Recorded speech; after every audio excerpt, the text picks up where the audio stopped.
Un chef de la marine fait défection, le navire Liaoning est maîtrisé par les forces américaines. Prédiction d'un coup d'État au sein du PCC pour renverser Xi. Les talibans ont attaqué la base américaine en Afghanistan. Huawei à bout de souffle suite aux sanctions américaines. 6 animateurs de télévision chinois sont suspendus pour implication dans un incident politique. Les étudiants chinois fuient le campus en dépit de l'interdiction de sortie pendant les vacances.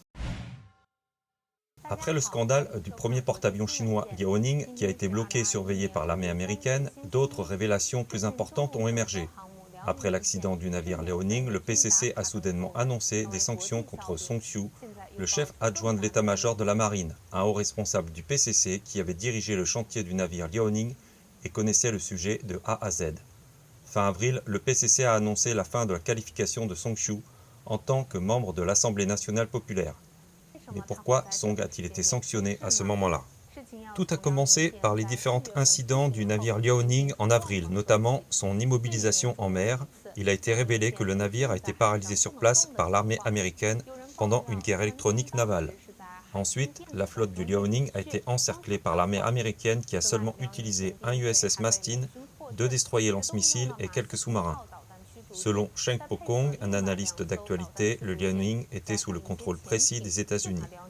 Pour lui, après l'incident du Liaoning, Xi Jinping et la commission militaire centrale auraient soupçonné qu'il y avait des traîtres au sein de la marine. Le Liaoning a eu des incidents du 4 au 8 avril, et Song Xiu a été sanctionné le 8 avril. Ces deux événements simultanés suggèrent que Song Xiu n'a pas été sanctionné à cause de la corruption ou du coup d'État, mais pour divulgation d'informations à l'armée américaine. Les reportages du PCC le confirment également.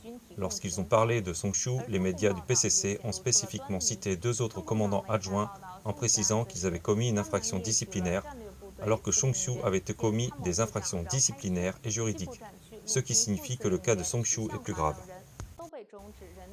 Le PCC n'a pas précisé quelles sont ces infractions, ce qui renforce la possibilité que Song Xiu a été impliqué dans la fuite de secrets et la collaboration avec l'ennemi. Dans le passé, les médias officiels du PCC ont également rapporté que Zhang Jiege, un expert militaire chinois de rang, et Sung Bo, le directeur général de la China Shipbuilding Industry Corporation, avaient transmis des renseignements militaires aux États-Unis. En janvier dernier, Hu Wenming, le commandant en chef des porte-avions Liaoning et Shandong, ainsi que Ying Jiaxu, le président de la CNAC DCN chinoise, a également été sanctionné par le PCC. Selon Cheng Po-kong, il doit y avoir eu de nombreuses défections et révoltes au sein de l'industrie militaire du PCC. En 2018, l'Assemblée nationale populaire du PCC a modifié la Constitution pour abolir le mandat du président, permettant au président sortant Xi Jinping d'être réélu indéfiniment. Toutefois, Roger Garside, qui a été 2 fois diplomate britannique en Chine, a écrit dans le Globe and Mail du 30 avril qu'un changement de régime en Chine était inévitable. Selon cet article, le PCC est un régime totalitaire qui est fondamentalement faible parce qu'il repose sur le contrôle plutôt que sur la confiance.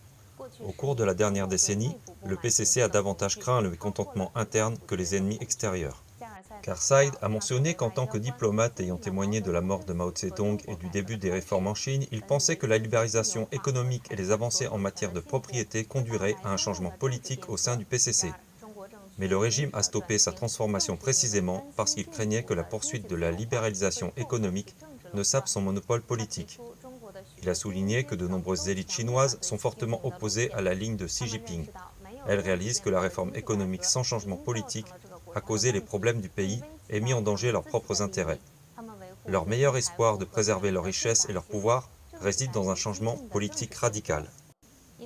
Garside envisage 2 scénarios. Le premier est une transition vers la démocratie par un coup d'État pour provoquer un changement de régime.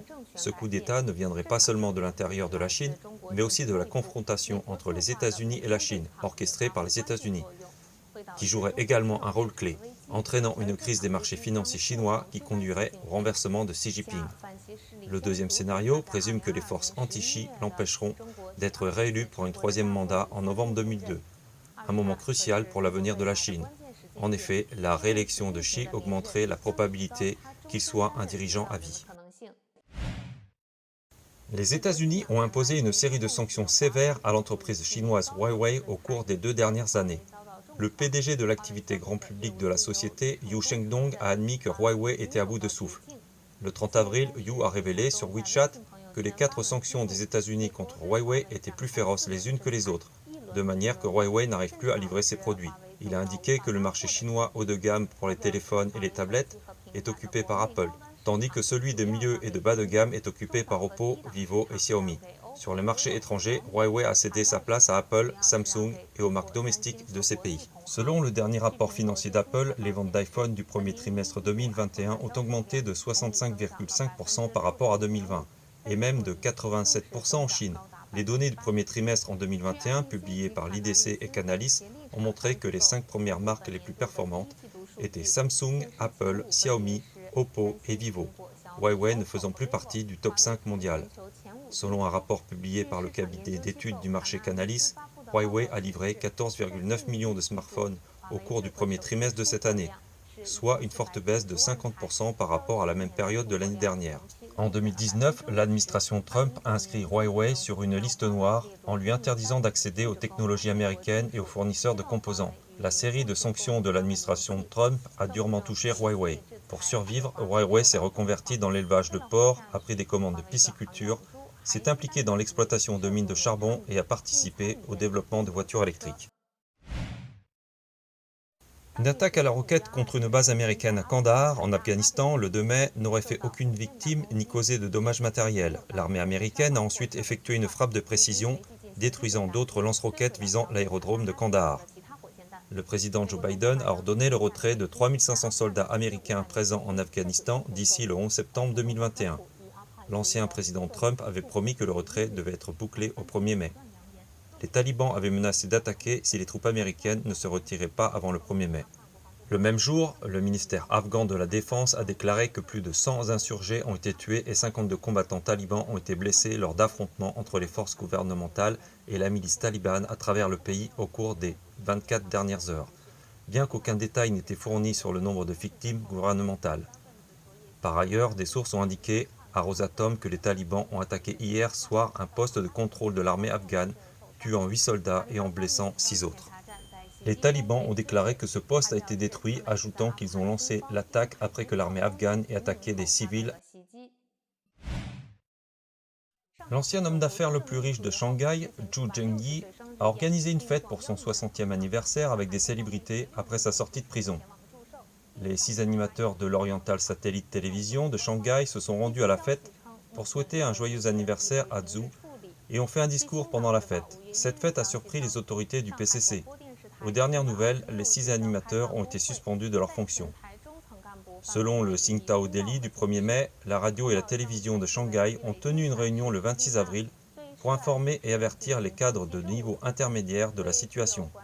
Selon le communiqué publié par la suite, les 6 animateurs ayant participé à la fête ainsi que leurs responsables ont reçu des sanctions disciplinaires du parti. L'incident a alerté le département de la propagande du comité municipal de Shanghai qui a demandé à la chaîne de télévision d'enquêter sur l'incident. Le 28 avril, Radio Free Asia a cité des sources internes selon lesquelles chaque personne a reçu de Zhu Zhengyi une rémunération d'environ 100 000 yuan pour faire le discours pendant la fête. Li Tianhai, un homme d'affaires proche des autorités du PCC, a déclaré que Zhu Zhengyi pourrait avoir de gros problèmes. Selon les infos postées sur Sina Weibo, un bon nombre d'animateurs auraient reçu des conseils d'amis en allant à la fête et auraient fait demi-tour à mi-chemin, échappant ainsi à la catastrophe. L'ancienne vedette à Shanghai, Zhu Zhengyi, était impliqué dans un scandale de la sécurité sociale chinoise et incarcéré. Il a été libéré l'année dernière. Sous prétexte de l'épidémie, l'Université des géosciences de Hubei a récemment interdit aux étudiants de quitter le campus pendant les vacances de la fête du travail du 1er mai, ce qui a entraîné le mécontentement d'un grand nombre d'étudiants qui ont poussé la barrière pour chercher la liberté. Ce jour-là, une centaine d'étudiants se sont rassemblés à l'entrée du campus. Suite à une confrontation avec les agents de sécurité, ils ont réussi à traverser la clôture pour sortir du campus sous les yeux des agents de sécurité. Les médias chinois ont rapporté que l'université avait pris une telle décision pendant les vacances du 1er mai en raison de la prévention contre l'épidémie. Une partie du public soutient l'opinion de l'université, d'autres ont souligné que Hebei n'est pas une zone infectée et ont remis en cause les pratiques de l'université en précisant que ce genre d'interdiction n'existe pas dans les autres provinces. Selon eux, il n'est pas logique d'encourager les autres Chinois d'aller voyager pendant le 1er mai, tout en préconisant la sécurité au sein des étudiants. Selon les médias chinois, la plupart des universités de la province du Hebei sont fermées depuis septembre dernier, la raison invoquée étant la prévention contre l'épidémie.